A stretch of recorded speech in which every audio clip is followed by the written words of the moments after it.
Hey,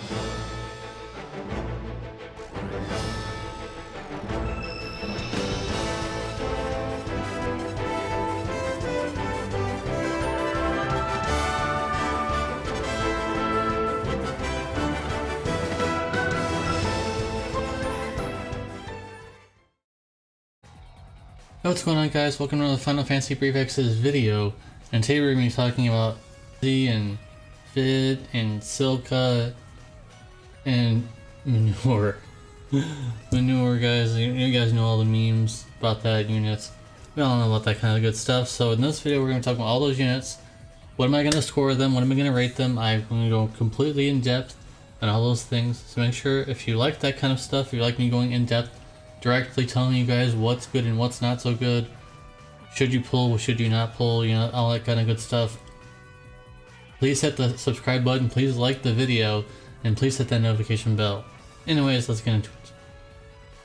We have Manure here. She's a mage type support, you know, apparently I called her like a Dr. Aiden mage support type unit, so I guess that's what we're gonna go with. So she has Dark CWA chaining. She has 3 evasion stacks on a cooldown for all allies.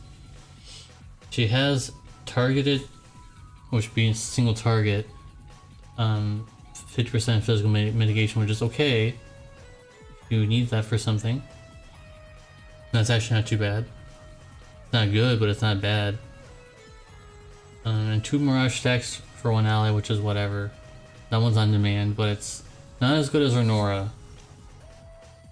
But she does have 80% dark resist for all allies on demand, and 200% magic TDH. Apparently, I wanted to mention that. So there's really a big meme with this character in particular. She has no provoke, which is whatever. She does have some evasion, but she only has 4% auto provoke, guys, unless this gets buffed, which it probably will not be. 4% provoke, guys. There's no way you might as well just say she has none. And she's just filler. Her estimer is very good though. Her estimer is insanely good. I wouldn't say insanely good, but really good. I definitely went out of my way to get it because 200% LB filler, which is really nice. I put that on my Finzi. It makes so she can get her loan burst even faster than usual. But other than that, her estimer is good, but she's filler.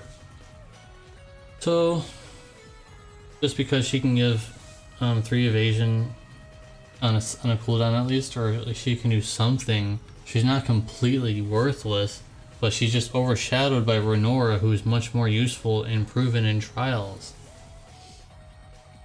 Speaking of Renora, he will be very good in the next trial for Shiva and Golem. I used him for that trial. So Manure, 5 out of 10. It's better than nothing. 5 out of 10 is whatever. It's lower than 7. 7 is my normal score, so it's below the standard mark for me. So moving on. Yeah, Summer Citroen Foca is here. So their race shift form is now spirit based. Oh, by the way, they can stand this infinite turns. They're spirit based, a light Chaos Wave Awakened chainer with spirit scaling, like I said. Quad cast for 6 turns, which is nice. 150% spirit true dual wield. That's pretty good. Normal form support kit expanded. Now she has triple cast permanently for all of her abilities. AoE auto revive, stat buffs, water, light, resist, 5k HP barrier on demand. And heading at this part, we don't know if they're getting enhancements. I'm assuming that they will soon. If not in the maintenance side, hopefully, then maybe next week. Their enhancements give 75% Demon and Reaper killers and also more damage with their older kit. But will they be getting enhancements? I don't know. They weren't announced, but you know how they are nowadays. They don't announce things. So they could get enhancements during the maintenance, but they could not, maybe not get enhancements during the maintenance. I don't know, guys. I don't know. Maybe, maybe not. But there are some cons, and there's not very many, but there are slightly more on the global side than there are on the JV side. One thing. So she has a Gradius ability. I forgot to scratch that out for Gradius, but Gradius ability, it just charms, it's useless, but it's not that big of a deal. Just pretend it doesn't even exist.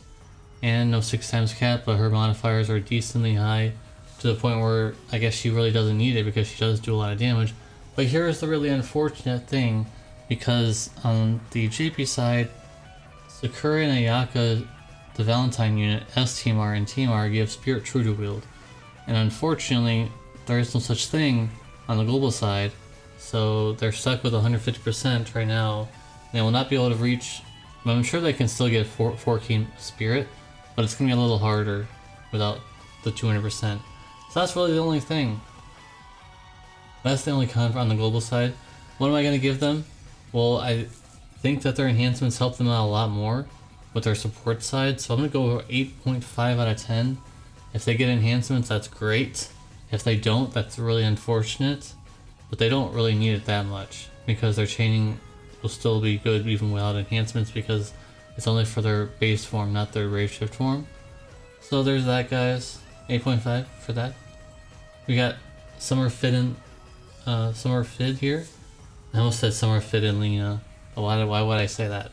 So your Radius ability gives 120% perils for fire, ice, lightning, water, and earth. I've never used this, but the imperils are nice for if you need it. I'm sure a lot of people are going to like that.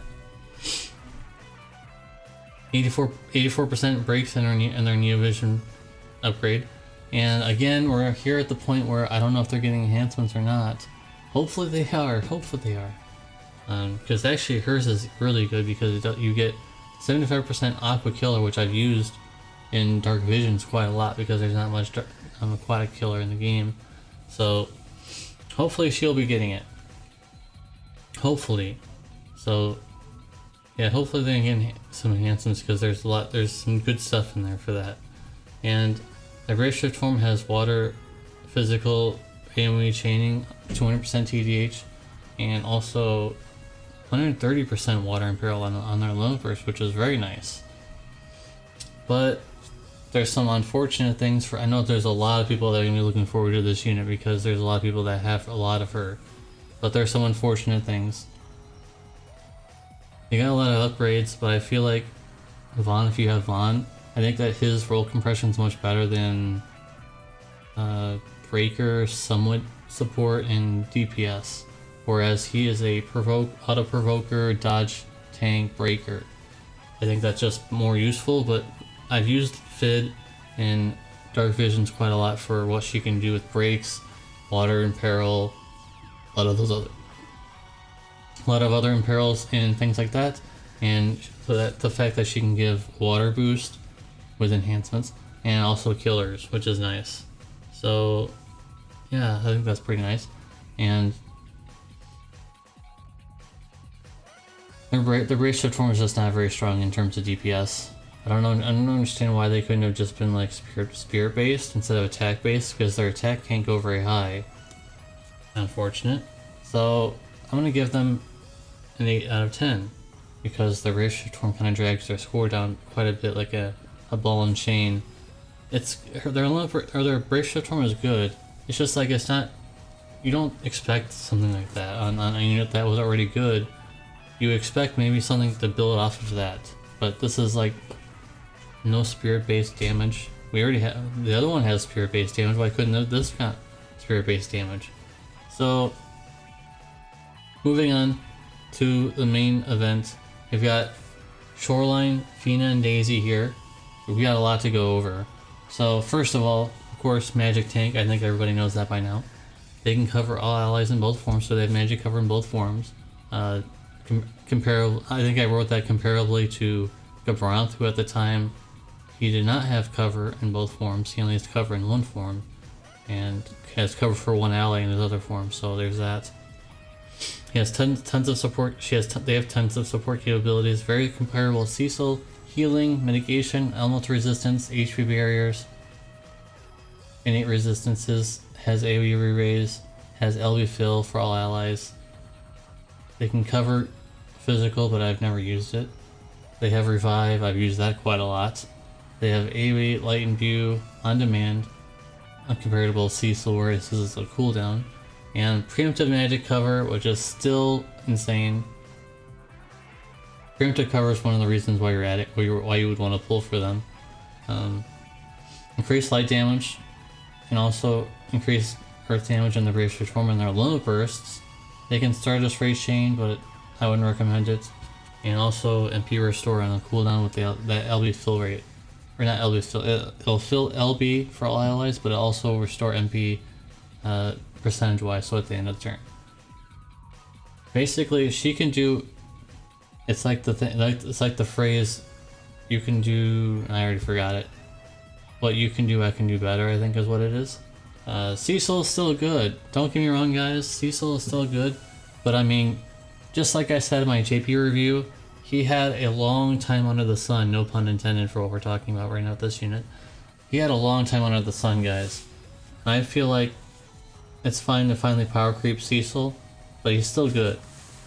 He's still good, guys. If you really don't want to pull for Finzi, that's fine. But we'll get it. Well, let's keep going. So she has no triple cast like Cecil does in his dark form. So that's really the only thing that he beats her on, other than I guess he can do his little burst more often with mitigation. Yeah, her chaining is really never going to be used. I've never really used it. The only time I would ever use it is if I need more low burst crystals, I guess, to just triple or dual cast it when her cover is already available or already up as a buff. I would just do it to maybe help my team out a little bit. That's really it. No light and peril. She does have light and view, but no light and peril. But Cecil didn't either. So, and also the physical cover, I've never ever used it. I don't see why you would ever use it. It's too much of a liability because your magic tank is probably not going to have a lot of defense. Sure, she'll have a lot of HP, but you really don't need to use it. It's not really a necessity. It's more of a liability, I feel like. So we're just going to ignore the physical cover. Maybe it'll be useful for some of you guys. Maybe it might find that interesting. But remember, guys, it's the Gradius ability, so it's not that reliable either. Anyways, we actually went through that pretty fast. So I think my JP review of Finzi is pretty famous at this point. I think everybody knows about my score of the previous one, and I don't think I can go any lower than that in this one. So definitely, it was my first 10 out of 10 for that time, and it's still gonna be a 10 out of 10 for me. I mean, she's just the all-rounder must-pull unit, and I never say that ever. You can go back and check any of my reviews. I probably have never said must-pull until now. I think that Finzi is a must-pull unit. If you are skipping, you are missing out. The only thing I'll say is if you're free to play and you have not, of course, if you don't have a lot of lapis, then even if I scream to the heavens must-pull, you can't pull for it because you don't have anything. So I understand, and I understand that, guys. But if you are able to pull, and you are in the reason to pull, now is the time to pull. There's a safety net. There's a lot of things going on, but EX2 is not needed. There were some people that were asking me about EX2. EX1 is more than fine, and even EX0 was fine because you don't really need the Brave Transform, at least for now. When it comes to Bahamut, the Bahamut trial, then yes, I think EX1 will be needed. But you can even go EX0 if you want. She'll just have a little lower stats, that's okay. Their vision card is very good.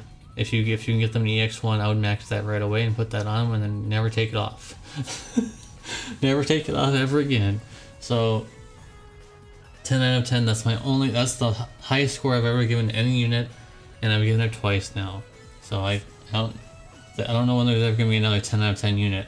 I don't know when I'm ever gonna say there's another unit that must pull like this one. So make sure you guys give a like to the video. Like I said, make sure you guys are subscribed to the channel so you can get direct reviews like this, complete factual information, all that kind of good stuff, directly condensed for you guys to read and also for me to talk to you about. So make sure you guys subscribe. Make sure you guys subscribe. And hit that notification bell, please. And if you watch all the way to the end of this video, make sure to type in hashtag beach. Hashtag beach will be the keyword for the ending of this video. Thank you guys for watching. There'll be 2 videos on the side of the screen that may interest you. And I'll see you guys in the next one. Peace.